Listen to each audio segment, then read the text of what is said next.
स्वातंत्र्य दिनाच्या भाषणात पंतप्रधान मोदींचं वन नेशन वन इलेक्शनबाबत महत्त्वाचं भाष्य. 2 लाख तरुणांना राजकारणात आणण्याची योजना. देशभरात सातत्यानं सुरू असणाऱ्या निवडणुका या देशाच्या प्रगतीत अडथळा बनत आहेत. त्यामुळे देशाच्या विकासात अडचणी येत आहेत. त्यामुळे आता संपूर्ण देशाने एक देश एक निवडणूक हे धोरण अंमलात आणण्यासाठी पुढाकार घेतला पाहिजे, असं महत्त्वपूर्ण वक्तव्य पंतप्रधान नरेंद्र मोदी यांनी केलं. त्यांनी गुरुवारी देशाच्या 78व्या स्वातंत्र्य दिनानिमित्त लाल किल्ल्यावरून देशवासियांना संबोधित केलं.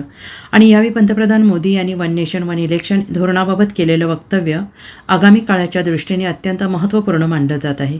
तब्बल 97 मिनिटाच्या भाषणात पंतप्रधान मोदी यांनी विविध मुद्द्यांना स्पर्श केला. मात्र त्यांच्या भाषणातील सेक्युलर सिव्हिल कोड आणि वन नेशन वन इलेक्शन हे 2 मुद्दे विशेष लक्ष वेधून घेणारे ठरले. पंतप्रधान नरेंद्र मोदी यांनी या देशात सातत्यानं सुरू असणाऱ्या निवडणुकांबाबत भाष्य करताना म्हटलंय की देशात कोणतीही योजना राबवायला गेलं की त्याचा संबंध निवडणुकीशी जोडला जातो. निवडणूक आली म्हणून योजना आली असं बोललं जातं. एकूणच सगळ्या गोष्टींचा संबंध निवडणुकीशी जोडला जातो आणि या दृष्टीनं वन नेशन वन इलेक्शन या धोरणाबाबत व्यापक चर्चा झालेली आहे आणि राजकीय पक्षांनी याबाबतीत आपले विचार मांडले आहेत. एका समितीनं याबाबत चांगला अहवाल मांडलेला आहे. आता संपूर्ण देशाने वन नेशन वन इलेक्शनसाठी पुढं आलं पाहिजे आणि त्यासाठी सगळ्या राजकीय पक्षांनी पुढाकार घेतला पाहिजे.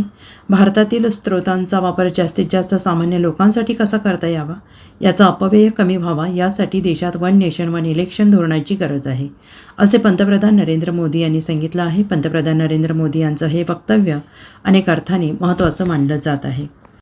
मेरे प्यारे देशवासियों, हमारे देश में सुप्रीम कोर्ट ने बार बार यूनिफॉर्म सिविल कोड को लेकर जो चर्चा की है, अनेक बार आदेश दिए हैं, क्योंकि देश का एक बहुत बड़ा वर्ग मानता है और उसमें सच्चाई भी है कि जिस सिविल कोड को हम लेकर के जी रहे हैं वो सिविल कोड सचमुच में तो एक प्रकार का कम्युनल सिविल कोड है, भेदभाव करने वाला सिविल कोड है.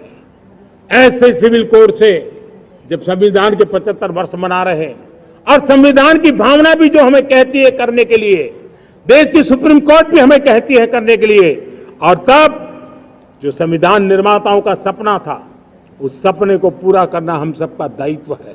और मैं मानता हूं इस गंभीर विषय पर देश में चर्चा हो, व्यापक चर्चा हो, हर कोई अपने विचारों को लेकर के आए और उन कानूनों को,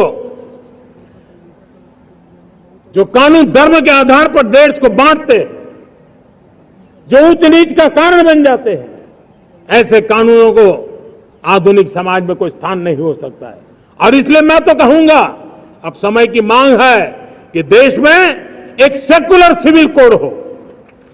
हमने कम्युनल सिविल कोड में 75 साल बिताए हैं, अब हमें सेक्युलर सिविल कोड की तरफ जाना होगा और तब जाकर के देश में धर्म के आधार पर जो भेदभाव हो रहे हैं, सामान्य नागरिक को जो दूरी महसूस होती है, उससे हमें मुक्ति मिलेगी.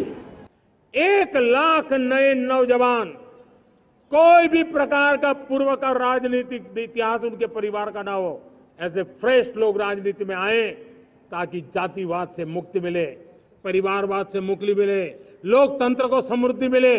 और जरूरी नहीं है कि एक दल में जाए, उनको जो पसंद हो उस दल में जाए, उस दल में जाकर के वो जनप्रतिनिधि बन करके आगे आए.